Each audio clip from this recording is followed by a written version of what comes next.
everyone, and thank you for attending today's webinar, Getting the Most Out of the Amptek Spectrometer for XRF. Before we begin, I'd like to cover a few housekeeping items. At the bottom of your audience console are several application widgets you can use. If you have any questions during the webcast, you can click on the Q&A widget and submit your question. We'll try to answer these at the end of the webcast, but if a fuller answer is needed or we run out of time, you will receive an email with your answer. A copy of today's slide deck and some links to additional materials are available in the resource list widget that looks like a green folder. You can expand your slide area by clicking on the maximize icon in the top right or by dragging the bottom right corner of the slide area. If you have any technical difficulty, please click the help widget. It has a question mark icon and covers most common technical issues. An on-demand version of the webcast will be available approximately 1 day after the webcast and can be accessed using the same audience link that was sent to you earlier. Now I would like to introduce the presenter for today's webinar, Robert Reedus. Robert is the Chief Scientist at Amptek, an Amptek company in Bedford, Massachusetts. He has spent over 30 years designing instruments for radiation detection and measurement for many applications and for many customers. He has spent most of the past 15 years concentrating on X-ray spectroscopy, primarily for X-ray fluorescence and energy dispersive spectroscopy. He has developed state-of-the-art silicon drift detectors and SI-PIN detectors, high-performance digital signal processors, and worked with customers using these components in a wide range of applications. Prior to that, he developed instruments for gamma ray spectroscopy using compound semiconductors, scintillators, and HD detectors for homeland security and for medical applications. He also spent over 10 years developing instruments for space radiation measurements. He's an author or co-author on over 40 technical publications, is a senior member of the IEEE, and for several years he has taught in a short course on radiation detection and measurement at the IEEE's annual Nuclear Science Symposium. Now over to Bob. Good morning. My name is Bob Reedus, and I'm the Chief Scientist here at Amptek. And this is going to be the first of several webinars we're going to be holding talking about how to get the most out of an Amptek spectrometer. Today's presentation is going to really focus more on some of the general ideas of how to optimize a spectrometer to improve measurement precision and accuracy and detection limits. What we're really trying to answer is the question of what makes a detector or a spectrometer improved or even good. People talk about getting a good spectrometer, but how do we assess that?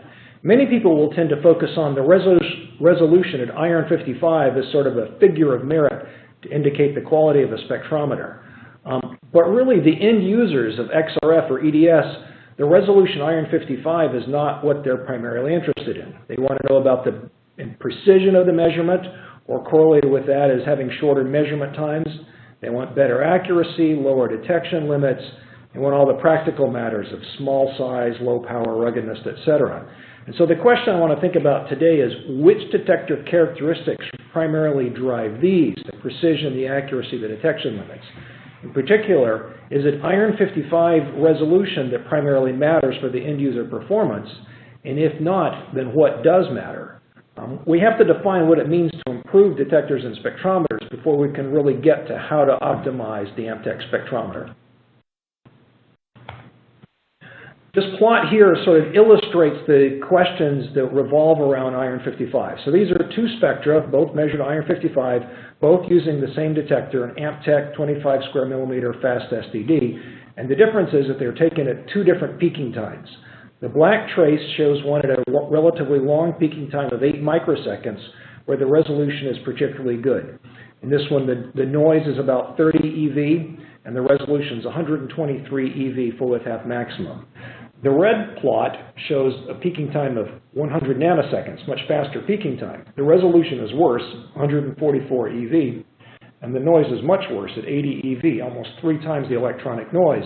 When you look at these plots, you say, is that red one really significantly worse? Is it going to give a significantly worse measurement result? The precision number, the resolution number is much worse, but how much does that impact the measurement?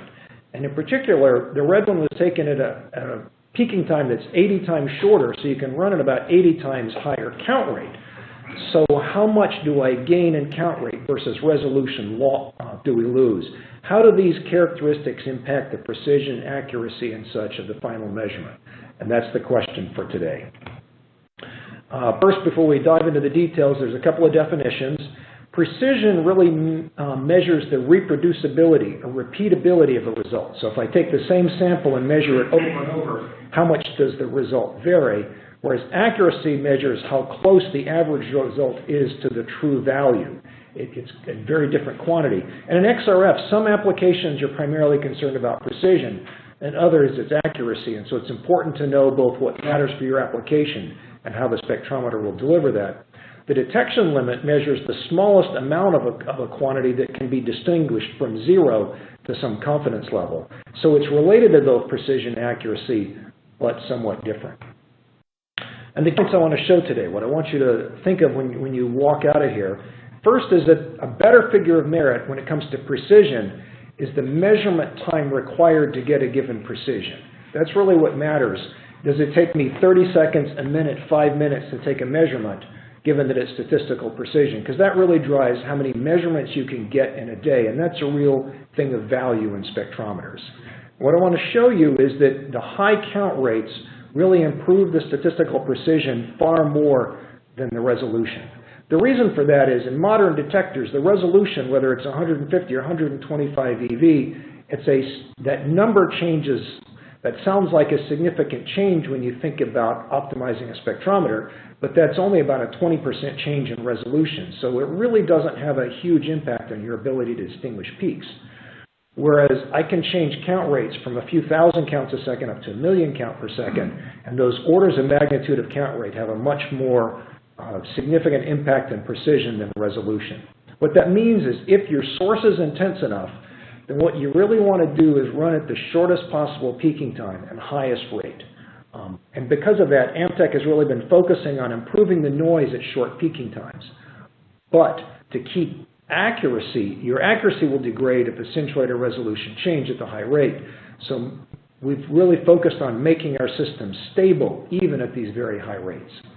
Now, if your source is not intense enough, so if you can't drive enough flux to really take advantage of the short peaking times, then improving precision is going to come by increasing the detector area or increasing the detector thickness or efficiency. Depending upon your source characteristics will really drive what you need to do in terms of your spectrometer. When it comes to accuracy, what I want to show is that the detector and the spectrometer are really not the main factors that limit accuracy. There are other parts of the system that really limit the accuracy more. When it comes to the detector and spectrometer, there are a couple of things that will impact it. The first is stability. Any changes in gain or resolution or whatever in your system will degrade accuracy. So we really focused on how to maximize the stability of our spectrometers. And the other issue is the difference between the actual response of the detector and the models that are used in software, which has led us to focus on improving the response of detectors and cleaning it, getting as close to Gaussian as possible. When it comes to detection limit, there are really three things that matter. First, there is a statistical limit, so you need to do all those things to give you good precision. Accuracy is important, particularly when you separate overlapped peaks. So there, keeping stability is key, but also minimizing detector interference is important. So we really focused a lot of effort on cleaning up the spectrum from our spectrometers. A little bit of mathematical background for the measurement equation XRF looks something like, it's usually some variant on what's outlined here. So the concentration that we measure of some element, I, the C value, we obtain that by measuring the net area of a particular photopeak and then multiplying that times a calibration factor, which is related to geometry and other things, and a matrix correction. The net area we can derive is shown in the plot here. What we do is we measure a spectrum and you directly measure the gross area within some region of interest. But you subtract off an estimated value for the background, an estimated value for counts P from overlapping peaks, from other effects, and that's how you get the net area. So these equations really underlie what I'm going to show in the next slides about the measurement uncertainty, the precision accuracy of these measurements.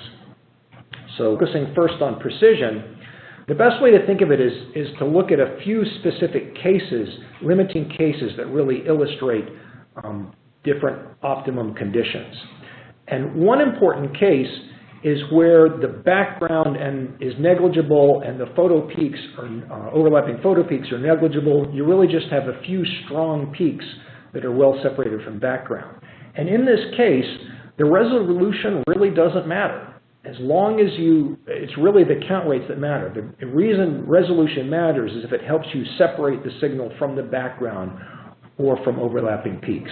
As a specific example of this, the plot here shows two spectra that were taken on a lead tin solder. One spectrum uses an STD. You can see the very sharp L peaks that are well separated. The other spectrum used a cadmium telluride detector where the resolution is considerably worse. That's the filled blue spectrum. And if you look at the lead L lines, you can see that the spectrum, the resolution is considerably degraded, but it's still good enough that those peaks are well separated from background and from each other. When you look up at the 10 peak, you can see that although the CAD-TEL detector has worse resolution, it has a much higher count rate, about a factor of 5 higher efficiency. That improved count rate will significantly improve the overall resolution. If you look at the table below, it shows the measurement precision, and it shows that for these two detectors, they get the same resolution at the lead L lines, and the CAD-TEL has much better precision at the 10 lines because it's really the efficiency, it's the count rates that matter. The resolution really doesn't matter. So as long as your peaks are well separated from each other and from background, count rate is really the only factor that's going to matter. A second we consider is if we have, looking at the precision where we have a high background, that is where your signal is kind of lost in the background. And if we go through the math as shown here, you can improve the precision either by improving the resolution, which reduces your background counts, or by increasing the number of counts in. But in practice, you really can't change the resolution by very much, whereas by improving count rates, we can improve the total number of counts much more. So again, in this case, the count rate is can gain you much more than improving resolution. As a practical example to illustrate this, we took spectra using a standard reference material, used automotive catalyst, and focused on a couple of peaks. On the left-hand plot, what we're looking at is the L line from lanthanum. Lanthanum was present in the sample at about 0.7%, and you can see that the signal counts are less than half the background, so the background dominates in this one. We also looked at the rhodium K line. The rhodium is present at about 50 parts per million, and you can see that the background is about 5 times the signal. So both of these cases, we have the signal much lower than the background. And then what we did was for the detector, we varied the peaking time and the count rate. So by varying the peaking time, we can sort of independently adjust resolution and count rate and to see how that affected the overall measurement result. So for example, what we did was to keep the count rate constant, so kept the constant beam current, and varied the peaking time so that the resolution got worse as the peaking time got shorter. The plot on the left shows the precision in the lanthanum result, and that's the vertical axis, versus the resolution on the horizontal axis. And we can see that as the resolution gets worse, the measurement precision gets slightly worse, or alternatively, as my resolution gets better, the precision gets slightly better, but it's not a significant effect. The plot on the right shows the rhodium peak, and we can see that even changing the iron 55 resolution has no impact on this. And that's because the region of interest really cannot change, really doesn't change at all because of the line splitting and all. So we can see if the count rate is kept constant, improving the resolution by itself, doing that alone, helps the precision, but it's only a small effect. And that's really because the fractional change in the resolution is small. We then did the measurements where as we shortened the peaking time, we increased the flux so that we kept a constant dead time. And you can see the black dots in this curve. Again, it's showing the precision of the rhodium measurement versus the resolution. And we can see that where we have a really good resolution, as we make the peaking time shorter and the resolution gets worse, the precision in the analytical result gets much better because we've got so much better counts. So you can see that it's actually a tremendous factor of better precision for a constant measurement time, or for constant precision, it turns out to be a factor of 30 improvement in the measurement time by going to a short peaking time with the fast SDD. So you can see that for any given detector, the best precision is achieved if you run at the short peaking time and the high input count rate. You can also see there are 3 sets of curves, one for the fast SDD, one for the SDD, and one for the silicon pen. And for the same resolution, the fast SDD gives a much better measurement precision than the SDD, which is much better than the silicon pen. And that's really because that fast SDD gets the same resolution at a shorter peaking time, so a higher count rate. And it really makes the point, the big difference between these detector classes is the count rate they can operate at. The reason the SDD is better than the pen, it's not that the resolution is slightly better, but the main advantage is that you can run at much higher count rates, so improve your precision or improve the number of measurements in a fixed measurement time. We did a similar measurement looking at a weak source. So here we took the same data, the same standard reference material, but kept a constant low flux, but here we varied detector area. And so what we find is using a 25 square millimeter fast SDD and 25 square millimeter SDD gave the same measurement precision, because you have the same number of counts. The 25 square millimeter silicon pen, even though the resolution is considerably worse, gives essentially the same precision when you're in this low flux limit. On the other hand, when we went to the larger area detector, the 70, the precision got better. When we got to the smaller area detector, the 6 square millimeter, the precision got worse. So again, this just shows quantitatively that if you have a weak source, it's the area, not the peaking time, that matters. So using a larger area, using a thicker detector, improving the efficiency is really what matters when your source is limited. We also took a look at it where you have the precision of the measurement where you have overlapping photo peaks. Many people have the notion that the resolution is not so critical when you're background dominated, but what if you're overlap dominated? What happens if you got the photo peaks overlapping? You can see the curve on the left is an illustration of 2 Gaussian photo peaks, and you can see that as the resolution gets better, you get fewer counts overlapping. The plot on the right quantitatively looks at the amount of overlap you get for peaks that are separated. This is the ratio of the line width over the resolution. And one of the things you can see is, first, if they're separated by more than about 2 times the full width half maximum, the overlap is less than 1%. So if your peaks are separated by more than twice the full width half maximum, improving the resolution is really not going to change the counts much at all. So it has very little impact on precision. It may impact accuracy, but not so much precision. Even when they're very closely spaced, changing the full width half maximum by 20% really changes the overlap area only by, say, 50%, has a bit of an impact on precision, but increasing count rate will improve the precision even more. We validate that by looking at the precision of measuring the manganese and chrome peaks in steel. The manganese K alpha overlaps the chromium K beta. There's only 50 EV between them, so they're going to be significantly overlapped for virtually every detector out there. And what happens is, as the resolution gets better, so if you go to longer and longer peaking time, improving the resolution, you only change the amount of overlap by 10 to 20%. So that has very little impact on the measurement precision. The plot on the left shows how the measurement precision of that manganese varies with resolution, and it's pretty weak effect until the resolution gets quite bad. This was done at constant count rate. The bottom right one is done at a constant dead time, and you can see that even though the resolution gets worse, because I can run at so much higher count rate, the better statistics really improves the measurement precision. So again, even in the case of badly overlapped peaks, count rate is more important than resolution for the precision. When accuracy, there are 2 factors that really affect where the spectrometer really affects the accuracy of the system. The first is if you have something that causes your spectrum to change. The plot on the left is a plot of two zinc spectra.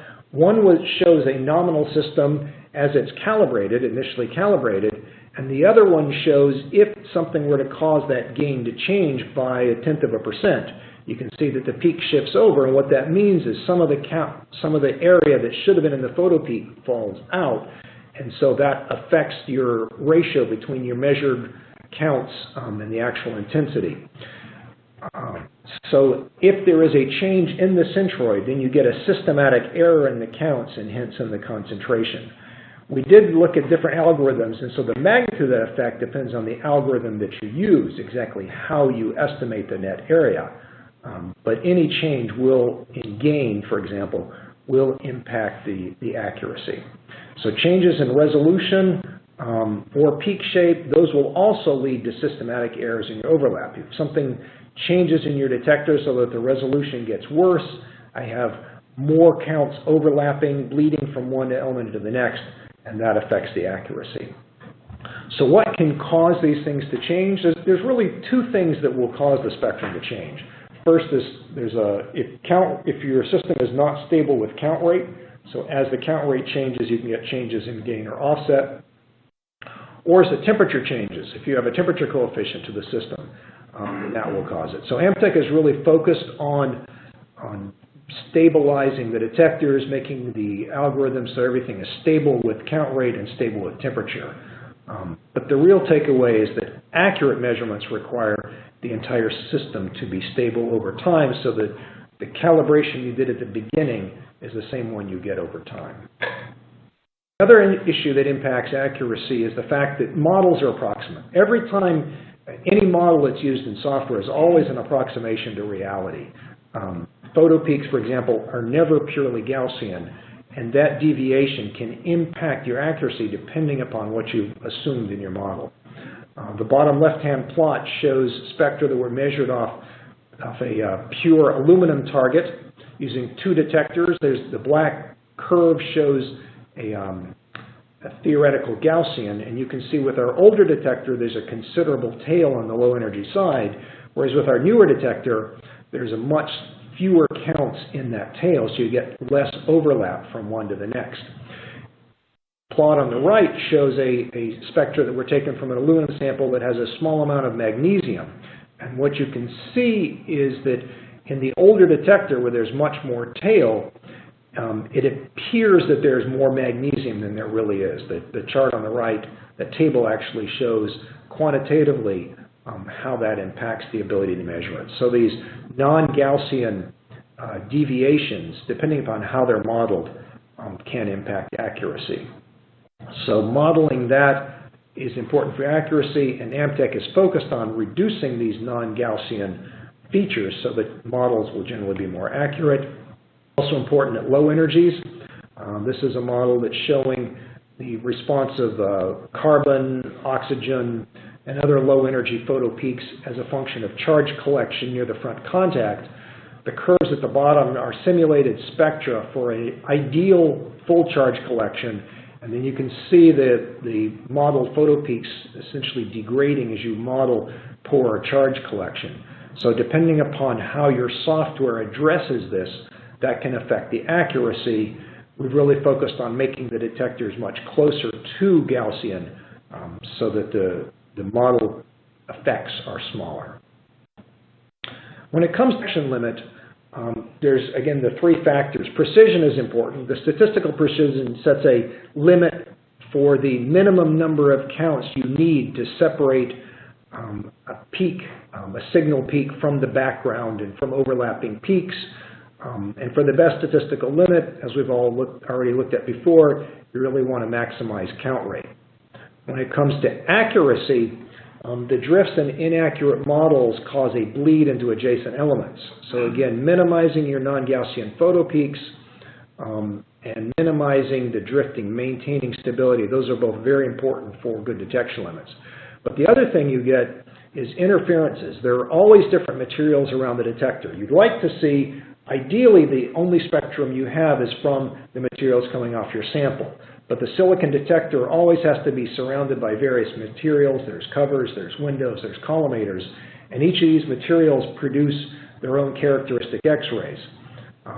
So unless you're careful, you will see evidence of these. So Amptek has gone to great lengths to try to minimize the signature you see from the different materials around the detector package in order to make a clean spectrum so that you can really have the best detection limits.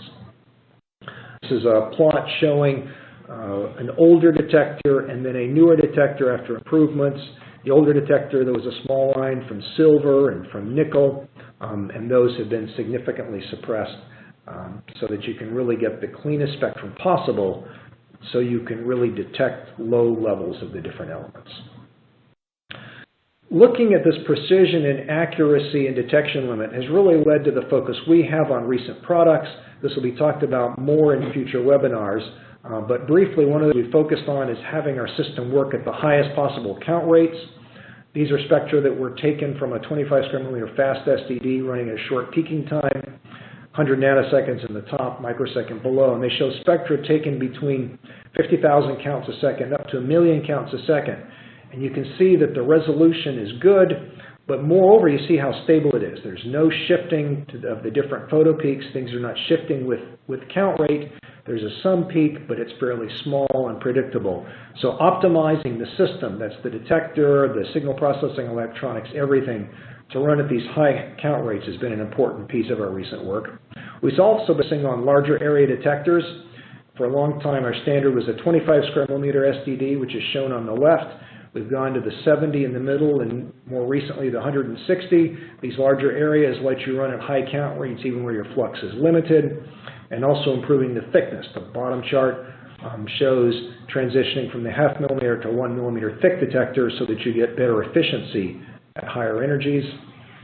Done some significant work to improve the photo peak shape, improving the charge collection, reducing interferences, improving stability, and also adding some high-speed acquisition modes, important to make the very fastest measurements possible.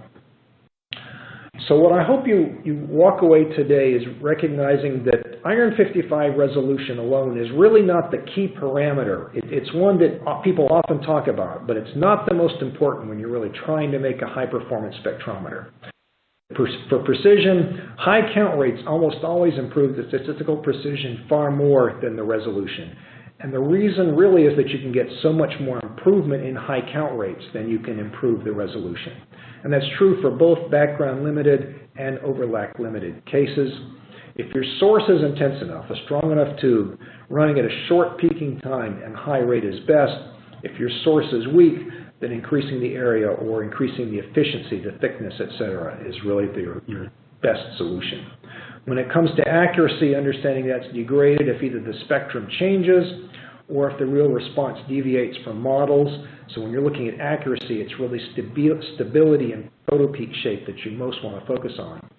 Whereas with detection limit as your goal, then you need the statistical precision, you need the accuracy, and also you need to minimize detector interferences. And just want you to understand that Amptek really delivers a range of products that are really optimized to meet these needs.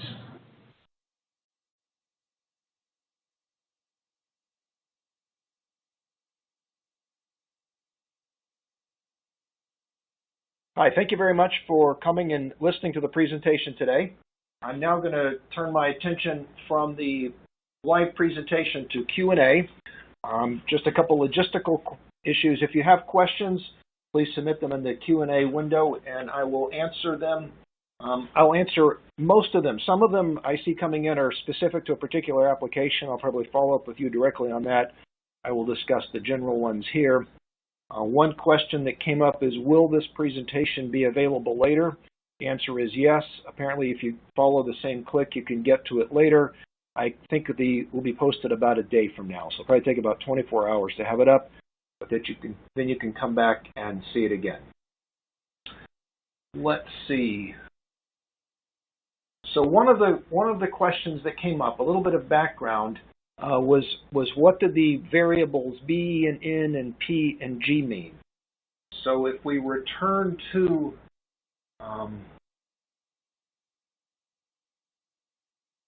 slide 7, this was one of the earlier slides. I think it will define these quantities, and they are referred to and assumed in some of the other discussions. So if we have this spectrum here, we have a photo peak. G is the gross area of that photo peak. That's just the sum of all the counts within a region of interest. So around the photo peak, we mark a region of interest, and from channels A to B, we just sum up all of the counts within that region. That's G. That's directly measured gross counts. N is the net area that comes, that's the net area that's from a particular characteristic X-ray line. So that's not directly measured. We deduce that from G. So we measure G, and then we subtract from G an estimate of the background B. P is the counts that come from overlapping photo peaks. There can be other corrections. For example, some peaks are escape peaks. So G is the directly measured gross area. N is the net area from a photo peak. From the photo peak we're trying to measure. B is background. P is overlapping photo peaks and other corrections as well. Let's see. Another question that came up was peaking time. That's something I referred to several times in here. It wasn't clear. I didn't specifically define that. My apologies. So within a signal processor, there's always a characteristic time associated with measuring each individual X-ray that comes in. With the digital pulse processor, that's referred to as the peaking time or time to peak. It has it's important for two reasons. The first is it impacts the noise. Typically, a long peaking time corresponds to a less noise bandwidth, so you get improved resolution. So long peaking time improves your resolution, but it also means it's longer to measure each pulse, which means for the fixed rate you get more pulses overlapping in time. So a long peaking time reduces your count rate. So it's again the characteristic time used to measure each pulse. We'll be talking, this was the first of several webinars. We'll have another one that'll be occurring approximately 3 weeks from now. We'll talk a little bit more about optimizing peaking time for a particular detector. This presentation was more focused on background of measurement, precision, and efficiency. And that presentation will talk more about optimizing peaking time for particular detectors. We had another question about how sensitive the detector noise is, resolution to detector temperature.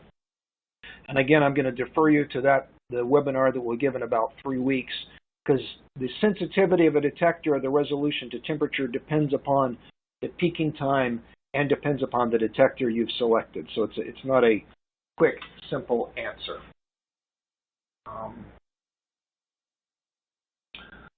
This was an interesting question I have coming in. It asked, can I suggest a procedure to collect a spectrum that establishes the trace elements by the detector construction? And I would say it's actually not just detector construction, but in a real analyzer, you have collimators, you've got sample mounts, you've got a variety of different materials that may contribute. What I actually use is a block of high-density polyethylene. It's very nice because high-density polyethylene should only have hydrocarbons in it, and so there should be no elements. If it's really pure high-density polyethylene, there are no elements that should contribute measurable characteristic X-rays. So every X-ray that you pick up is coming from your instrument. It may be the detector, it may be the collimator, it may be the X-ray tube, so it's not specifically detector, but that's a great sample to measure the interfering lines. Another material that some people use is just a piece of filter paper. So if you just lay filter paper in your sensor assembly and measure what comes back, that again should measure the trace elements. Let's see.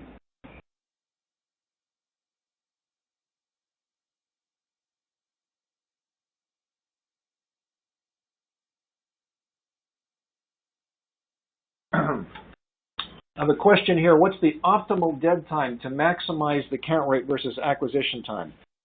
So you get the maximum output rate when you're operating at a dead time of 68%. You can show that mathematically. Having said that, when you're operating at a dead time of 68%, you're throwing away about 2/3 of the counts, so your dead time correction is a factor of 3. So if there are uncertainties, errors in the dead time correction, they can be pretty significant. I recommend always running below about 50% dead time. So 30 to 50% dead time, 30, 40, 50% is probably about the optimum. maximum rate's actually 68%, but there's some error, some inaccuracy that can result from that.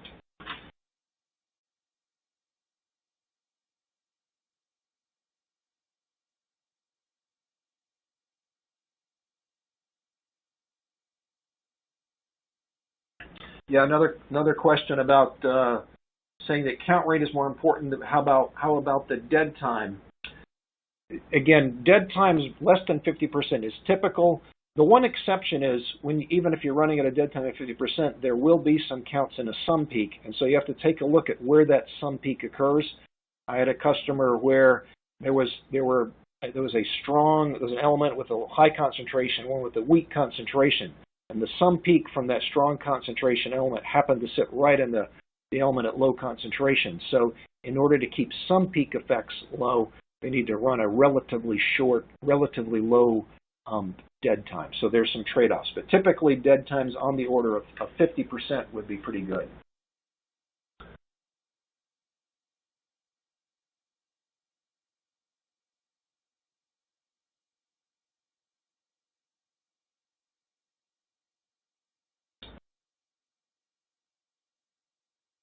Question is, how long is recommended for stabilization prior to data collection? So there's, I guess, two pieces of that. If you've just turned the analyzer on, I mean, the detector should respond very quickly to stabilization. Every time the X-ray hits, you get an answer out. So the detector really doesn't take time to stabilize to a measurement. There's time for it to require a stable temperature. So if you've just powered it on, typically takes 30 seconds or a minute to stabilize. The other factor is the X-ray tubes. Sometimes X-ray tubes come up quickly. Sometimes they may take a fraction of a second to come up. So those are the typical times required for stabilization.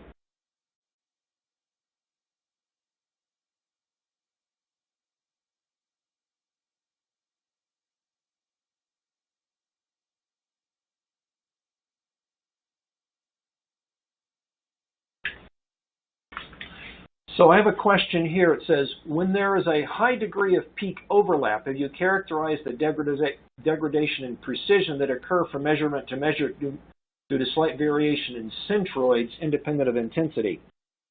So that's a great question. I would assert the main issue, from my perspective, the statistical, when I focused on precision, my focus was really on the statistical precision. And so that's the variation in the precision of the measurement just due to counting statistics, assuming the entire system is stable and not varying. If the gain is shifting, so your centroid is actually shifting, that's really affecting accuracy. And you can look at that curve. I have the curve that shows the amount of counts that overlap into another peak. That's just by integrating a Gaussian. And that'll really show how much impact that degrades the accuracy. So if I change the gain by a fraction of a percent, I move a certain number of counts from one peak area into the next. You can look at that by just integrating that Gaussian. But yeah, there certainly would be an impact on accuracy. If you're looking at two elements, both of which are fairly strong, then a small change isn't going to affect the accuracy a whole lot.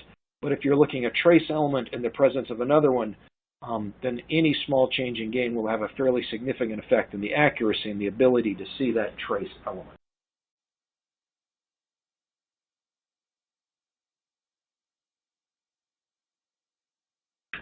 There's a question, can you get better detection limits for example, lead and iron by reducing the count rate to reduce the iron K-alpha pileup? Yes, absolutely. That's correct. So if you have a lot of iron, you're running at a high rate, there will be some peak, and that's going to overlap with the lead. And so you can compute the sum peak, and you can remove it, but any correction, there's some uncertainties associated with it. So if you run at a smaller rate, you can reduce the sum peak intensity, then no correction is needed, or less correction is needed, and that will improve the accuracy, and which will in turn improve the detection limits.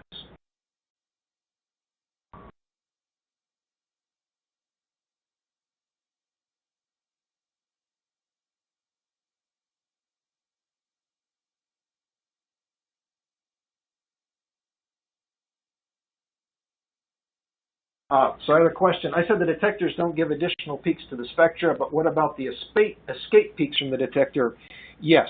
So I guess I would distinguish an escape peak is inevitable. That's part of the physics of how the photons interact with the detector. You will get escaping X-rays, you'll get escaping photoelectrons. There's actually a number of those effects that are intrinsic to X-ray interacting in the silicon and are unavoidable, whereas the characteristic X-ray from interfering lines due to materials around the detector, those are avoidable, at least in principle. We can minimize those, and that was really the point of that discussion.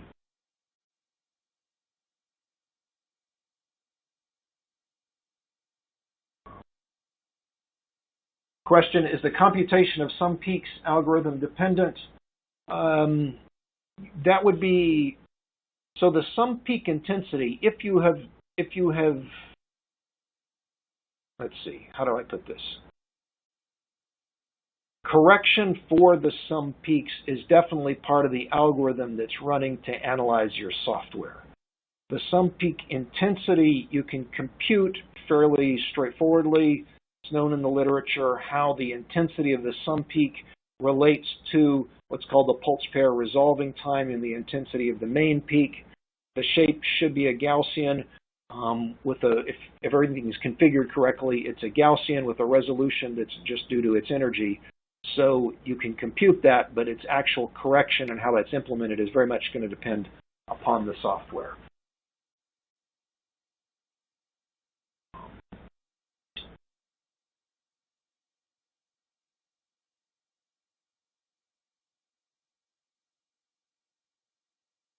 I have a question here for our application. Count rate stability is essential. Do you have additional information on how to parameterize the system in a way that count rate is as stable as possible? Again, I'm going to refer you to the second webinar, the one that's going to happen in a couple of weeks. We'll talk a little bit more about the next couple of webinars are going to focus more on how to configure and set up the Amptek spectrometer, given this background of the importance of count rate for precision and accuracy. Probably the most important thing for stability, however, is really the thermal stability,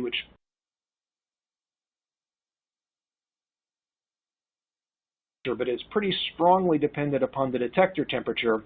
So you want to have the detector an operating set point, a set point for the detector temperature that gives you some margin, so that detector temperature is going to be stable over whatever range of ambient conditions you have. That's really the number one factor. There are some additional factors in terms of baseline stability. Talk about those in the next webinar, but really maintaining a stable detector temperature through good thermal design and through the set point is the number one factor for stability.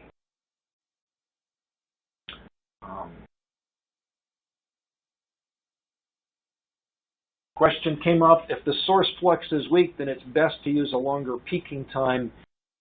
That's correct. The peaking time, the resolution, I said it was longer at long peaking time. It's actually more of a parabola, so that there's a peaking time at which the resolution is optimum.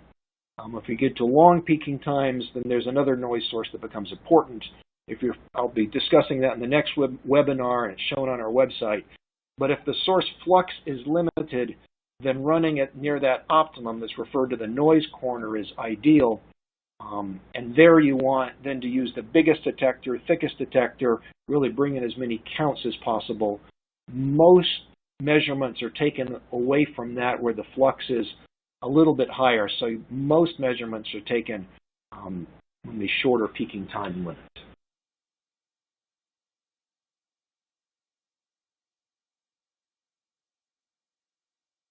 So there's a question, given the raw spectrum data, how does one determine the peak area and its uncertainties? There's actually quite a bit that's written on that, but the essence is you need to estimate the background, spectral background, and there are a number of algorithms used to do that. You need to be able to estimate overlap, and again, several different algorithms. So there's quite a bit that's written on the different ways to estimate background, estimate overlap, and to remove those. There's a lot behind that discussion.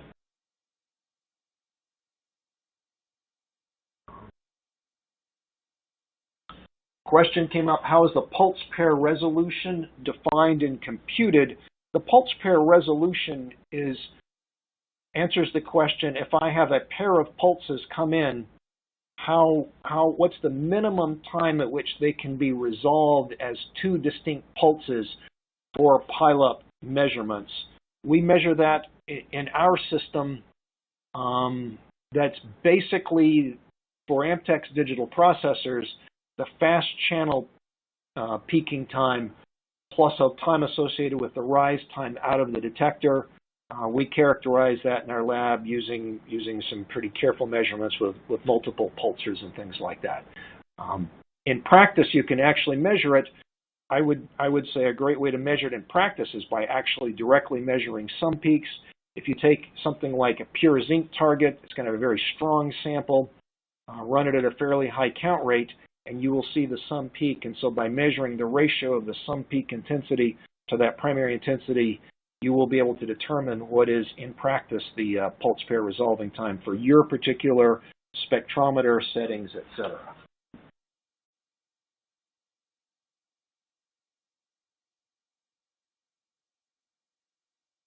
Question comes up, how do I test or confirm the dead time correction is accurate and at what dead times? The way we do that is, again, using something like a pure zinc spectrum, something with a very clean spectrum so there's not a lot of subtleties, and then varying the X-ray tube flux, and it should offer a correction so that the output rate, the corrected rate, scales with current, and you look at deviations from that. You ask at what dead time do you expect the dead time correction to become inaccurate? I guess I'd answer it a little bit differently. Every correction is approximate. The errors become larger the bigger the correction is done. And that's why, as this general rule of thumb, I typically recommend less than 50% dead time, but I would encourage people to measure and really assess the validity of the dead time correction they're applying in their particular applications. There are applications where higher accuracy is needed, spectra where things are a little bit subtle. So there are a number of subtleties to that. Amptek, we have an application note on our website that talks about correcting for live time, dead time, and at least a few of the subtleties. So I would refer you to that.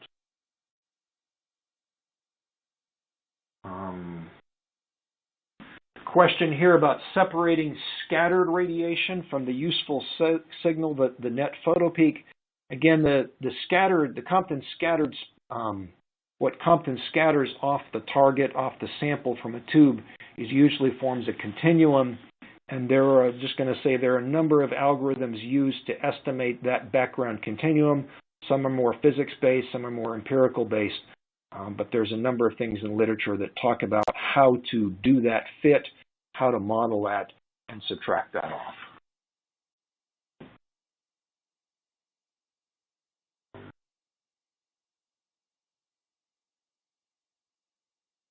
Question about maximum count rate that Amptek can take without having peak shift. So it depends a bit on the configuration. There's ways to optimize the configuration to maximize the stability for high rates.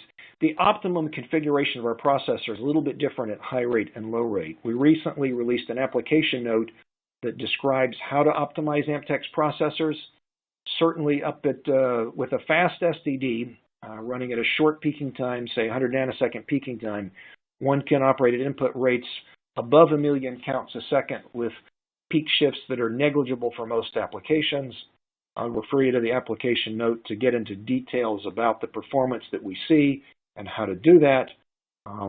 If you're running with some of the other detectors, you need a longer peaking time really for decent resolution, and so the maximum rate's going to be a little bit more limited.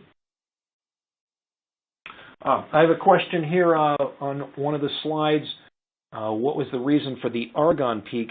The argon peak is seen because these measurements are taken in air, and there's simply enough air. There's enough argon in air that the argon peak shows up in most of the spectra we take.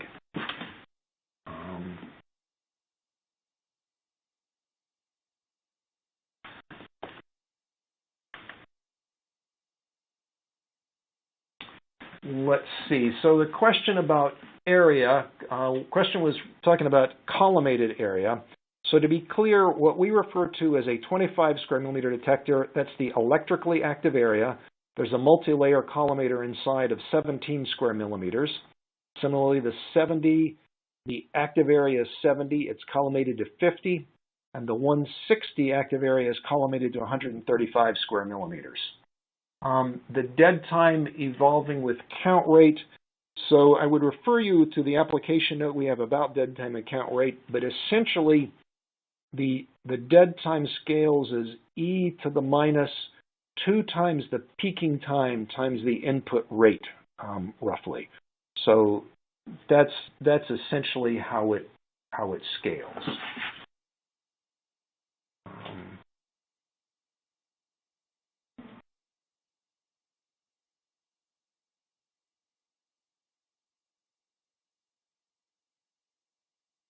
There was a question about, are we planning a webinar on the use of XRS FP2 in the XRF analysis of spectra? Not per se. Amptek's focus is really on the spectrometer hardware. So the webinars that will be coming up are going to be focused more on the detectors, the signal processors, and optimizing those. The analysis software, XRS FP2 software that Amptek provides, we're really reselling software that's written by Crossroads Scientific. And so questions on that software, I would refer you to the Crossroads Scientific team.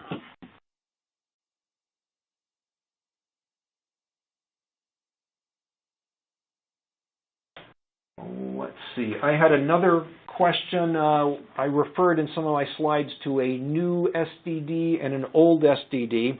The question is it fast versus regular SDD? No. The answer is Amptek actually made improvements to the SDD detector technology about 3 or 4 years ago.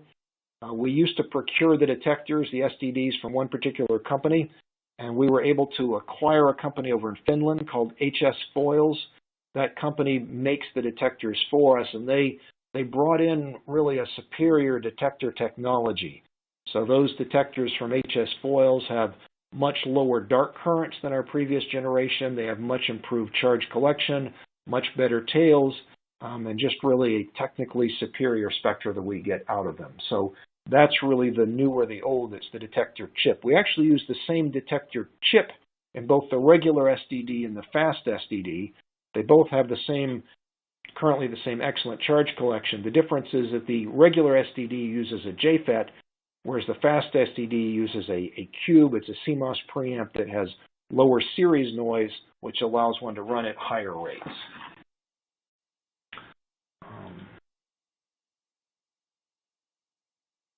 I believe I've addressed in this, let's see.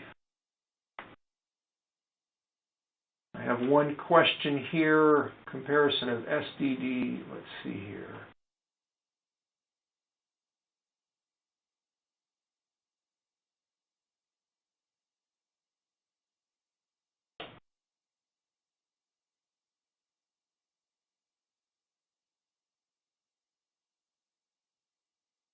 Question was raised about the precision of the fast SDD versus the regular SDD versus the silicon pen as a function of the resolution being related to peaking time for them.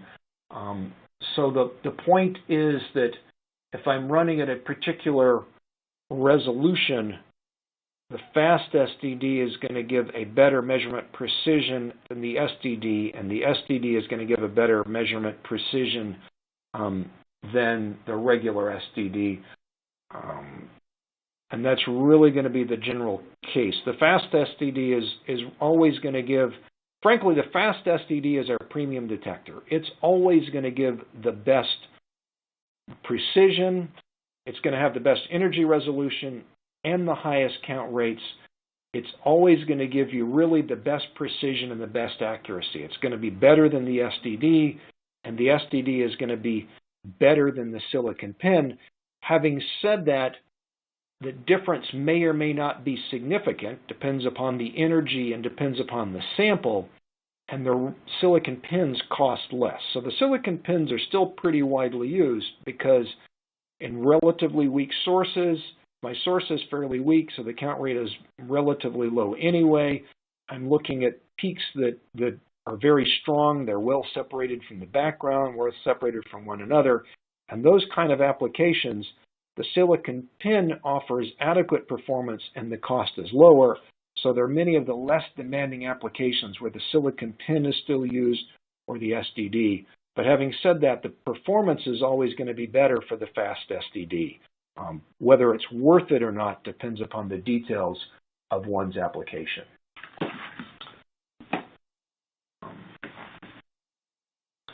I know there are a number of additional questions here.